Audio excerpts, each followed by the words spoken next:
when man no longer really has to work. We need fewer and fewer people to produce the things that are needed.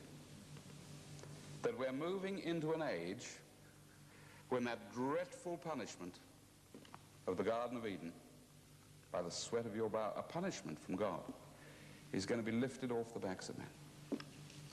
And that terrified the world, that thought. And instead of facing up to what was happening, when you think about it, the machine did the very opposite. The first machines that were built, instead of liberating people, were actually put into the cotton mills of Lancashire. And as the machines came in one side of the factory, the door at the other end opened and people just got the sack. They weren't needed. And they stumbled out into a new world where production was increasing and more people were starving because they hadn't got jobs. What we're talking about now, this huge unemployment, we've been smothering up for 200 years, you know. It's not something new. It's just got more and more intense. But it started then. The production of Britain rose and the starvation of Britain increased. Isn't it ridiculous? And workers scratched their heads and said, what's the answer? The answer is, let's get rid of the machine. So they had gangs, went round Britain, in the dead of night with huge jackhammers, broke into the factories and tried to smash the machines to pieces. The Luddites. They couldn't hold it up. It was coming in so fast. There was an avalanche of technology.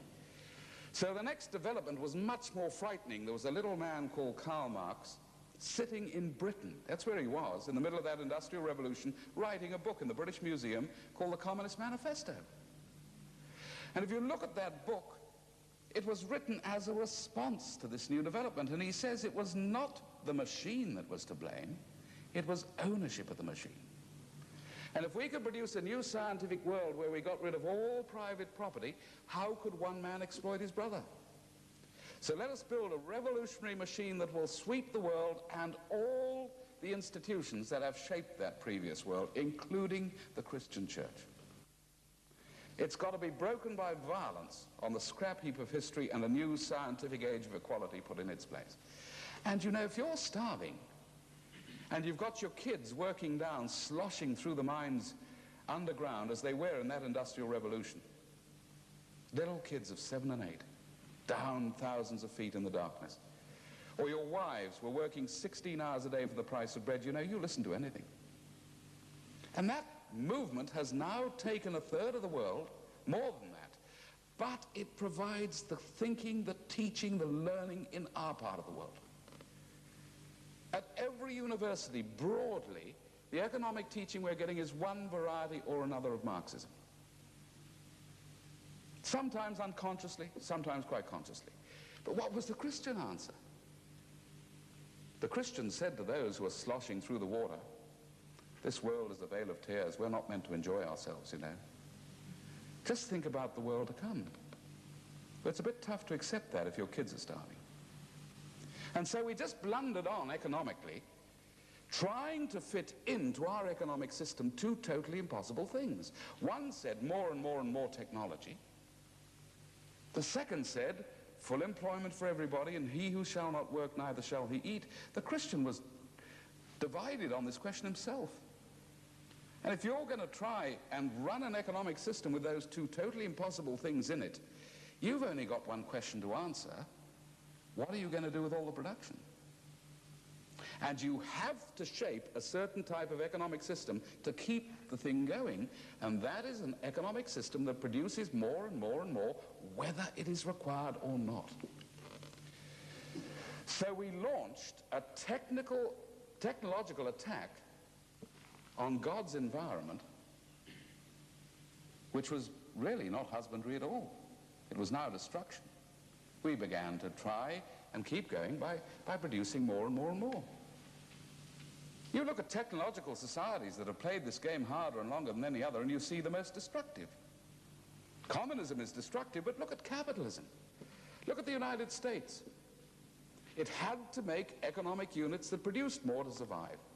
So in the space of 20 years, they shifted 16 million little farmers off the soil because they were told, now your farms are no longer producing enough. You've got to produce more to keep going. America was built around the Homestead Act, which was a Christian concept. Just a little bit of property for each family.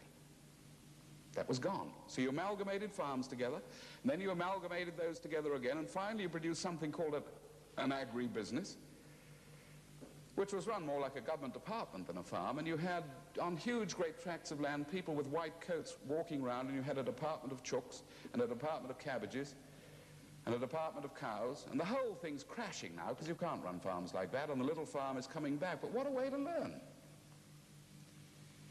And what happened to 16 million people, that's more than the whole population of Australia, just heaved out of one social economic environment and dumped down in another? Where did they go? They still had to live. They still had to have this thing called a job. So they went to the big cities, and the big cities, instead of being nice places, as they used to be, became awful. And in came a man called Whelan the Wrecker with a ball on the end of a chain, and he began to knock down the little suburban homes, and up in their places went high-rise flats. And you began to pack people into those like chooks into a chook pen. And we're doing this all over Sydney and Melbourne as though it's progress. What a way to bring up kids. You can't keep a puppy, you can't keep a kitten. Most of them you can't even keep a budgerigar. I heard of one not so long ago in Canada they forgot to put stairways in it. All they had were electric lifts. Family after family in tears. And if the power went off or you had a power strike, you were just trapped in your rat hole like a rat in a rat trap. Power went off in one area for 3 days. So they had a helicopter flapping up and down outside this building trying to throw sausages in through the windows. The ones we have in Melbourne and Sydney, we have 4 or 5 social workers now attached to each building simply because of the breakdown of the family in those conditions. Now, it wasn't terribly long ago. We had the Minister for Housing in the Soviet Union and shown round as a privileged guest over one block of flats in Melbourne. He said it was better than anything they had in Russia. And the very day he went round, some poor, wretched woman threw herself off the top of one building and committed suicide. They've had a number. She said, I can't take it any longer. Now, somehow you can survive living in an environment like that. You come out down into the ant heap down below, and from Monday to Friday, there's a huge race trying to get this thing called a job. And away they go into industry if you're lucky enough to have a job in industry. And in industry, there's only one problem. How do we get rid of this mountain of stuff that we're producing? We've got machines now which at the touch of a button can produce in minutes what it took days to produce a few years ago. So we begin to devise totally destructive ways of shifting it. First thing is export it. Export it, export or die. And the whole world is caught up in exports, except for one